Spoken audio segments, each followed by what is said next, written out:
They called him the Scourge of God. When Attila the Hun rode west, cities emptied before he arrived. Roman envoys trembled in his presence. Emperors paid him in gold, not out of respect, but fear. Yet for all his terror, we still don't fully understand how one man from the Eurasian steppe came so close to breaking the Roman world. Attila did not inherit an empire of marble cities or ancient laws. He rose from a nomadic confederation that left few written records of its own. Almost everything we know about him comes from enemies who survived him and from those who did not. Was he a ruthless barbarian king, driven only by plunder and violence? Or was he a calculated strategist who mastered Roman politics as skillfully as Roman generals did? At the height of his power, Attila ruled territory stretching from the Rhine to the Black Sea. He dictated terms to both halves of the Roman Empire. He humbled emperors, shattered alliances, and forced the ancient world to confront a terrifying truth: Rome was no longer invincible. Yet Attila's story is not just one of destruction. It is a story of opportunity, ambition, and timing. A story shaped by collapsing borders, internal decay, and a world already cracking under its own weight. Attila did not create Rome's weakness, but he knew exactly how to exploit it. And just as suddenly as he rose, he vanished from history. No grand defeat, no captured throne, only questions, legends, and a power vacuum that reshaped Europe forever. To understand Attila the Hun is to understand the moment when the ancient world stood on the edge of transformation.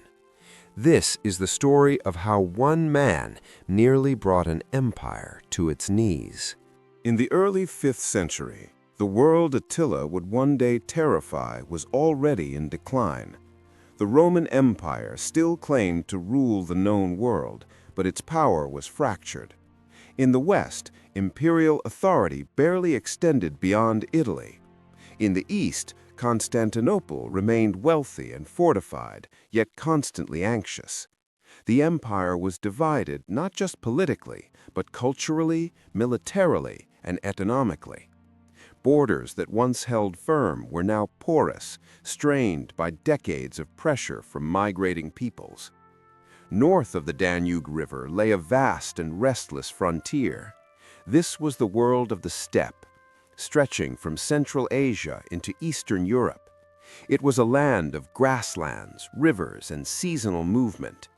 Power here did not come from stone walls or cities, but from mobility, discipline, and the horse.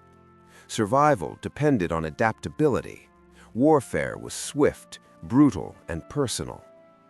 Among the many groups moving westward were the Huns. Their arrival in Europe during the late 4th century sent shockwaves across the continent. Roman writers described them as alien and terrifying, but these accounts reflected fear more than understanding. The Huns were not a single tribe, but a loose confederation of clans united by leadership, opportunity, and conquest. They absorbed other peoples as they expanded, including Goths, Alans, and various Germanic groups. By the early 400s, the Huns had settled in the region of the Pannonian Basin, roughly modern-day Hungary. From here, they stood at the crossroads of empires. To the south lay Roman territory, to the west, unstable Germanic kingdoms, to the east, endless steppe routes that brought new warriors and ideas. This was the world into which Attila was born, sometime around the year 406. Little is known about his childhood. What is clear is that he grew up in a society shaped by war and negotiation. The Huns did not rely solely on raids. They understood diplomacy, intimidation, and tribute. Roman gold flowed north in exchange for peace, or at least the illusion of it. Attila's family already stood near the center of this system. His uncle Rua was a powerful Hun leader who forced the Eastern Roman Empire into paying annual tribute. These payments were not symbolic. They were vast sums that enriched the Hun elite and strengthened their authority. Young Attila would have seen Roman envoys arrive in fear, bearing gold and promises they could not always keep. At the same time, Rome itself was changing. The Western Roman Empire was hemorrhaging territory. Britain was abandoned. Gaul was contested. Spain fractured into rival kingdoms. Roman armies increasingly relied on non-Roman soldiers, many of them former enemies. Loyalty was uncertain. Authority was fragile. In the East, the situation was more stable, but not secure. Constantinople was protected by massive walls and deep coffers, yet its emperors faced constant threats along the Danube frontier. They preferred negotiation over war, knowing that Hun cavalry could devastate the countryside faster than Roman armies could respond. Attila grew up understanding this balance of fear and dependence. He likely learned Roman customs, languages, and weaknesses. Evidence suggests he was familiar with imperial court culture, not as a guest, but as a calculated observer. The Huns were not outsiders to Roman politics. They were deeply entangled within them. When Rua died around 434, leadership of the Huns passed jointly to Attila and his brother Bleda. Together, they inherited a powerful but unstable confederation. Holding it together required constant success. Wealth had to flow. Victories had to be visible. Weakness invited rebellion. Their first major act was to renegotiate terms with the Eastern Roman Empire. At the Treaty of Margus, the Romans agreed to double their annual tribute. It was a clear signal. The balance of power had shifted further north. But peace was temporary, as it always was. In the early 5th century, the world Attila would one day terrify was already in decline. The Roman Empire still claimed to rule the known world, but its power was fractured. In the West, imperial authority barely extended beyond Italy. In the East, Constantinople remained wealthy and fortified, yet constantly anxious. The empire was divided not just politically, but culturally, militarily, and economically. Borders that once held firm were now porous, strained by decades of pressure from migrating peoples. North of the Danube River lay a vast and restless frontier. This was the world of the steppe, stretching from Central Asia into Eastern Europe. It was a land of grasslands, rivers, and seasonal movement. Power here did not come from stone walls or cities, but from mobility, discipline, and the horse. Survival depended on adaptability. Warfare was swift, brutal, and personal. Among the many groups moving westward were the Huns. Their arrival in Europe during the late 4th century sent shockwaves across the continent. Roman writers described them as alien and terrifying, but these accounts reflected fear more than understanding. The Huns were not a single tribe, but a loose confederation of clans united by leadership, opportunity, and conquest. They absorbed other peoples as they expanded, including Goths, Alans, and various Germanic groups. By the early 400s, the Huns had settled in the region of the Pannonian Basin, roughly modern-day Hungary. From here, they stood at the crossroads of empires. To the south lay Roman territory, to the west, unstable Germanic kingdoms, to the east, endless steppe routes that brought new warriors and ideas. This was the world into which Attila was born, sometime around the year 406. Little is known about his childhood. What is clear is that he grew up in a society shaped by war and negotiation. The Huns did not rely solely on raids.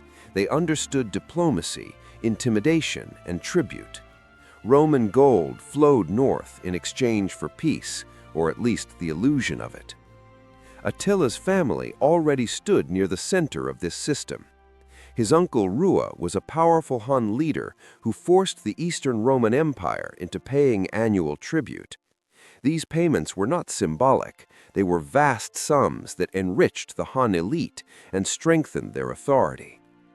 Young Attila would have seen Roman envoys arrive in fear, bearing gold and promises they could not always keep. At the same time, Rome itself was changing. The Western Roman Empire was hemorrhaging territory. Britain was abandoned. Gaul was contested. Spain fractured into rival kingdoms. Roman armies increasingly relied on non-Roman soldiers, many of them former enemies. Loyalty was uncertain. Authority was fragile. In the East, the situation was more stable, but not secure. Constantinople was protected by massive walls and deep coffers, yet its emperors faced constant threats along the Danube frontier. They preferred negotiation over war, knowing that Hun cavalry could devastate the countryside faster than Roman armies could respond.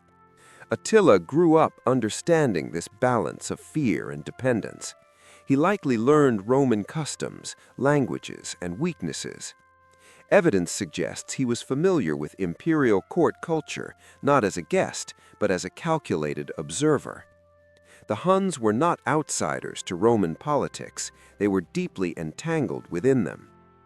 When Rua died around 434, leadership of the Huns passed jointly to Attila and his brother Bleda. Together, they inherited a powerful but unstable confederation. Holding it together required constant success. Wealth had to flow, victories had to be visible, weakness invited rebellion. Their first major act was to renegotiate terms with the Eastern Roman Empire. At the Treaty of Margus, the Romans agreed to double their annual tribute. It was a clear signal. The balance of power had shifted further north. But peace was temporary, as it always was. Roman officials failed to honor the agreement. Trade disputes flared. Accusations of border violations mounted. For Attila, this was not just an insult, it was an opportunity. War was not chaos to him, it was leverage. As tensions escalated, Attila's ambitions began to separate him from his brother. Ancient sources suggest that Bleda favored caution, while Attila pushed for expansion. By the mid-440s, Bleda was dead. Most historians believe Attila killed him, though the details remain uncertain. What matters is the result. Attila now ruled alone. With sole power, Attila transformed the Hun Confederation into something unprecedented. He centralized authority, he demanded absolute loyalty, and he focused his gaze south, towards the richest lands of the ancient world. The Roman Empire, divided and distracted, stood directly in his path. This was no random collision of civilizations. It was the convergence of two systems under strain. One built on centuries of law and administration, now weakened by internal decay. The other forged through mobility, adaptability, and force, hungry for wealth and recognition. The stage was set, and Attila was ready to move. Attila's first campaigns as sole ruler were not acts of reckless violence, they were calculated demonstrations of power. In 441, he turned fully against the Eastern Roman Empire. Constantinople was distracted, fighting wars in the east against Persia and in Africa against rebels. Attila saw the opening immediately. Hun armies crossed the Danube and swept into the Balkans with terrifying speed. City after city fell. Viminacium, Singidunum, Nisus. Some were fortified Roman strongholds that had stood for centuries. Against the Huns, walls meant little. Their mobility allowed them to bypass defenses, isolate garrisons, and destroy supply lines. Roman resistance collapsed almost as quickly as it formed. What followed shocked even hardened contemporaries. Archaeological evidence shows widespread destruction. Entire regions were depopulated, farms burned, roads ruined. The Eastern Roman army, once the backbone of imperial security, struggled to respond. Their forces were slow, fragmented, and often outmaneuvered. Constantinople itself was spared only because of its massive Theodosian walls. Attila never breached them. He did not need to. Instead, he devastated everything beyond their reach. The message was clear. Rome could hide behind stone, but it could not protect its empire. By 443, the Eastern Roman Emperor Theodosius II had little choice. He sued for peace. The terms were humiliating. Tribute was tripled. A massive one-time payment of gold was delivered. Large stretches of land south of the Danube were declared neutral zones, effectively abandoned to Hun control. Attila had not conquered Rome. He had broken it economically and psychologically. Yet even this was not enough. Tribute bought time, not submission, and Attila understood that fear, once familiar, begins to fade. To maintain his authority over the Hun Confederation, success had to continue. Within his own empire, Attila ruled through a combination of reward and terror. He redistributed Roman gold to loyal chiefs, binding them to him personally. Those who resisted disappeared. Ancient sources describe a court that was surprisingly austere. Attila lived simply, even as vast wealth passed through his hands. This was not humility, it was strategy. He wanted to appear above greed, a ruler who commanded loyalty through power alone. At the same time, Attila expanded his diplomatic reach. Roman envoys visited his camp regularly. One of them, Priscus, left a detailed eyewitness account. He described a ruler who was calm, calculating, and deeply aware of Roman politics. Attila listened more than he spoke. He observed weaknesses. He remembered insults. In 447, war resumed. A powerful earthquake damaged Constantinople's walls. Attila struck again, ravaging Greece and Thrace. Roman forces were defeated in open battle along the Utus River. The devastation reached closer to the imperial capital than ever before. Once again, Rome paid. Even more gold, even harsher terms. The Eastern Empire survived, but only by acknowledging Attila as a king among kings. But while the East bent, the West drew Attila's attention. The Western Roman Empire was in far worse condition. Its authority was fractured among generals, emperors, and rival barbarian kings. One of the most powerful figures was Flavius Aetius, a Roman general who had once lived among the Huns as a hostage. He understood them well, too well. Aetius had previously used Hun forces to defeat Roman rivals. Now those same warriors followed Attila. The balance had shifted. In 450, an extraordinary event gave Attila a new justification for war. Honoria, the sister of the Western Roman Emperor Valentinian III, sent Attila a ring and a plea for help. She was trapped in a political marriage she did not want. Attila interpreted this message as a marriage proposal. Whether Honoria intended this or not remains debated. What matters is how Attila used it. He claimed half of the Western Roman Empire as her dowry. Rome refused. For Attila, this was more than a personal insult. It was a legal pretext. He now presented his invasion not as conquest, but as a rightful claim. In 451, Attila led one of the largest armies Europe had ever seen into Gaul. Huns, Ostrogoths, Gepids, Alans, and other subject peoples marched west. Cities fell in rapid succession. Metz was sacked. Orleans was besieged. Panic spread across the Roman world. Yet this time, resistance formed. Aetius understood that Rome alone could not stop Attila. He forged an unprecedented coalition. Visigoths under King Theodoric I, Franks, Burgundians, former enemies united by necessity. The two forces met near the Catalaunian Plains in what is now northeastern France. The battle that followed was one of the bloodiest of antiquity. Ancient sources exaggerate numbers, but there is no doubt of its scale and brutality. The fighting lasted from dusk into night. Control of single ridge became decisive. Theodoric was killed in the chaos. Attila himself was nearly surrounded. His camp was threatened. For the first time, the Hun advance stalled. The outcome was not a clear Roman victory, but it was a strategic turning point. Attila withdrew. Gaul was saved. The myth of Hun invincibility was cracked. Yet Attila was far from finished. In 452, he invaded Italy itself. Cities that had never seen foreign armies fell before him. Aquileia was destroyed so completely that later generations struggled to find its ruins. Northern Italy was laid waste. Refugees fled into the lagoons, places that would one day become Venice. Rome braced for destruction, but it never came. Why Attila stopped remains one of history's great debates. Famine had struck Italy. Disease spread through the Hun camp. Eastern Roman forces threatened his rear. And then there was the embassy.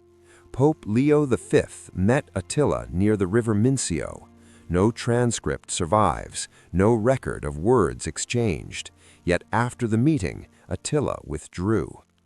Some saw divine intervention. Others saw pragmatic calculation. Attila had already achieved his goal. Rome was humiliated. Italy was broken.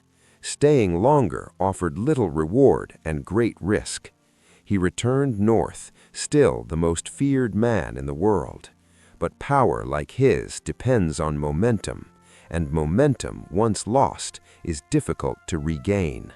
Behind the image of the invincible warlord, cracks were beginning to form. The tribute from Rome slowed. Subject peoples watched closely. The empire Attila built rested on his personal authority alone. And history was about to test just how durable that authority really was. In the spring of 453, Attila of the Hun stood at the absolute height of his power. Rome had been humbled. Constantinople had paid vast fortunes. From the steppes of Central Asia to the plains of Gaul, his name commanded fear. No rival king dared challenge him openly. No empire could ignore him.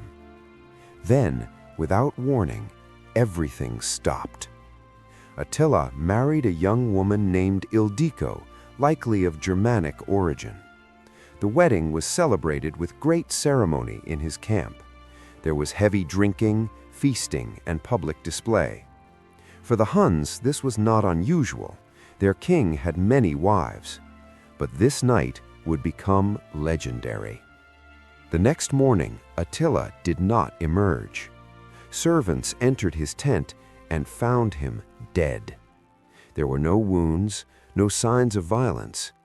Blood had flowed from his nose or mouth during the night, suffocating him as he slept. He was in his early 40s. The most feared man of his age died quietly, alone, and without battle. Ancient sources disagree on the details. Some claim a burst blood vessel. Others suggest internal bleeding worsened by heavy drinking. Later legends whispered of murder, but no contemporary evidence supports it. Modern historians generally agree that Attila likely died from a sudden hemorrhage. The shock was immediate. An empire held together by terror and loyalty to one man suddenly had no center.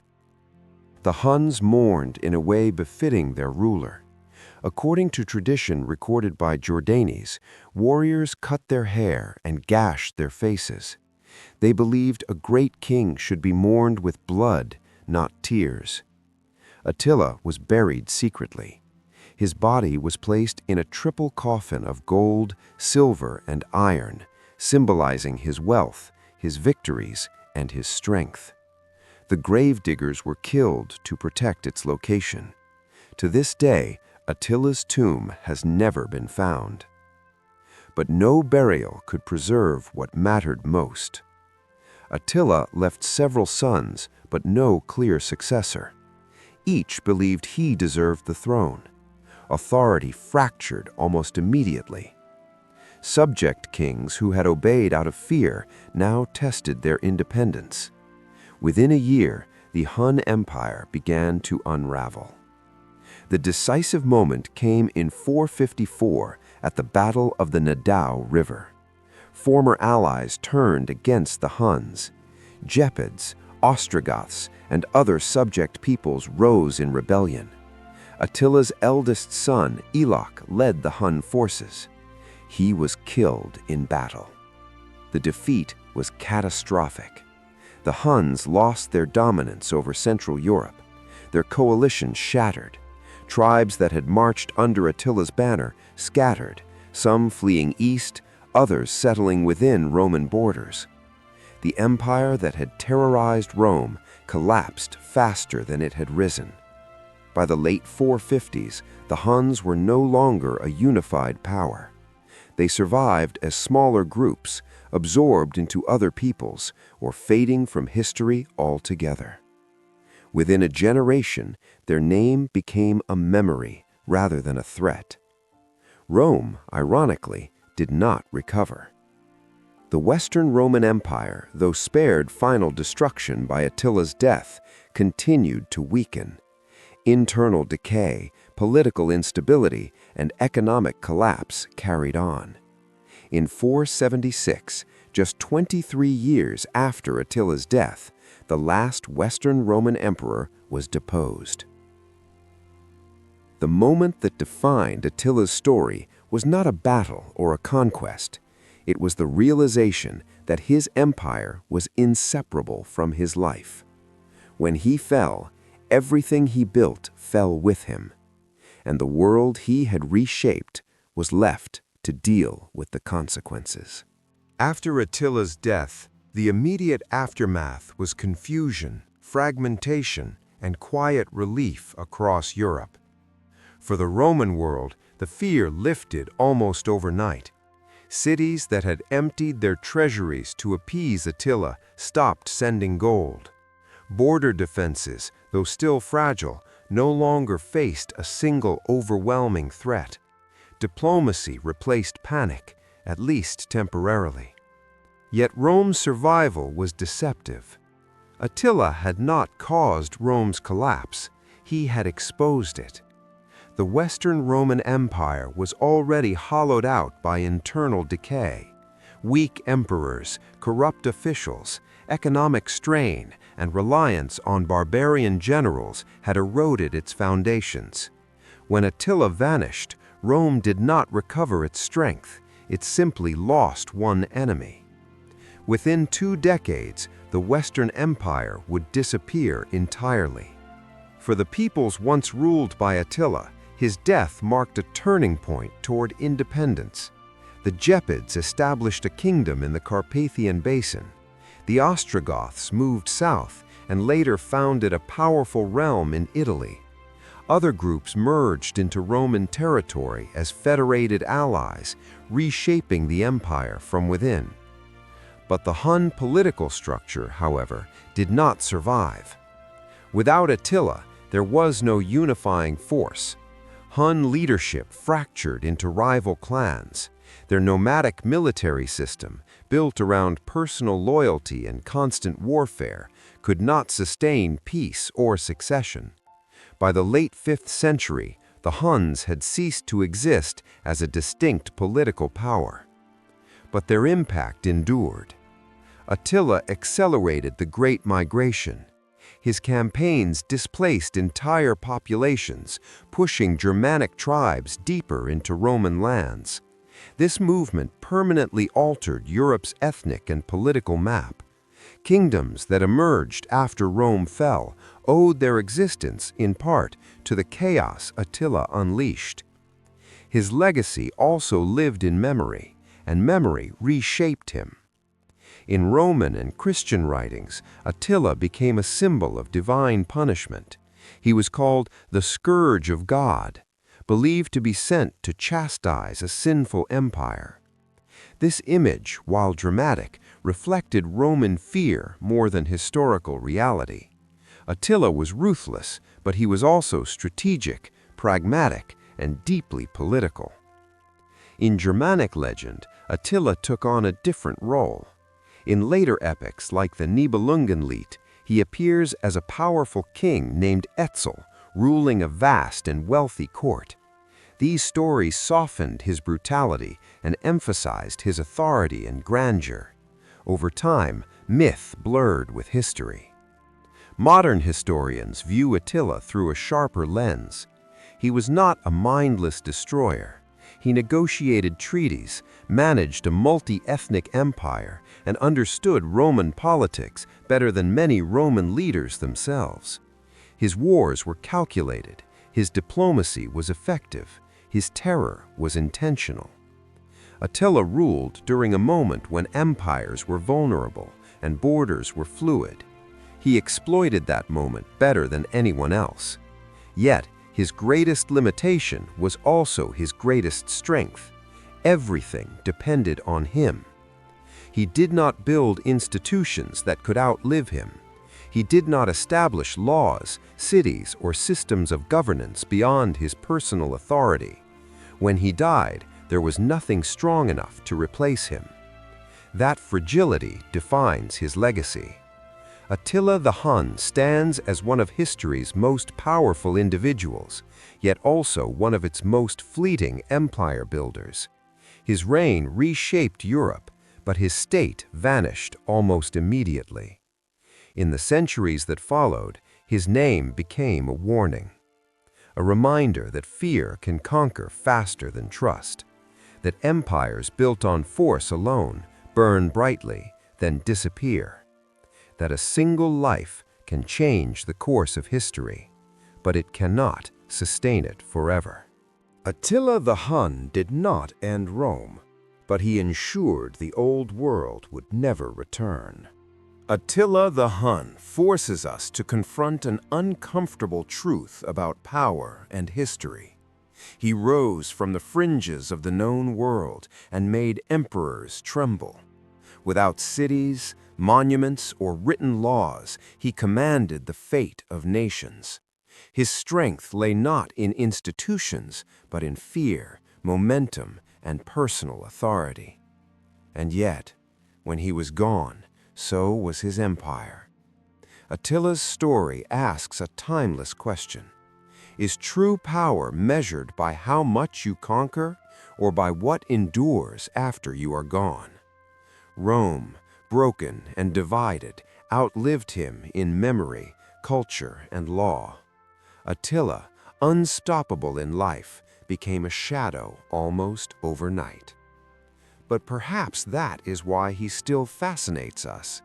He represents a moment when history stood on the knife's edge, when the ancient world faced forces it could not fully understand or control, when one man, born beyond the borders of civilization, exposed how fragile that civilization truly was.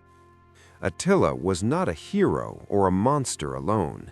He was a product of his time, shaped by migration, conflict, and opportunity. His legend grew because fear needed a face. His memory endured because his impact was real. Today, his name still echoes as a symbol of destruction. But behind the legend stands a more complex figure, a ruler who mastered diplomacy as well as war, a leader who knew when to strike and when to wait, a man who changed Europe without ever ruling it. History is filled with conquerors. Few leave such a brief empire and such a long shadow. So now the question turns to you. Was Attila the Hun a destroyer who hastened Rome's fall, or a mirror that revealed its inevitable collapse? Let us know what you think in the comments. If you enjoyed this cinematic journey into history, consider liking the video and subscribing for more stories where the past comes alive.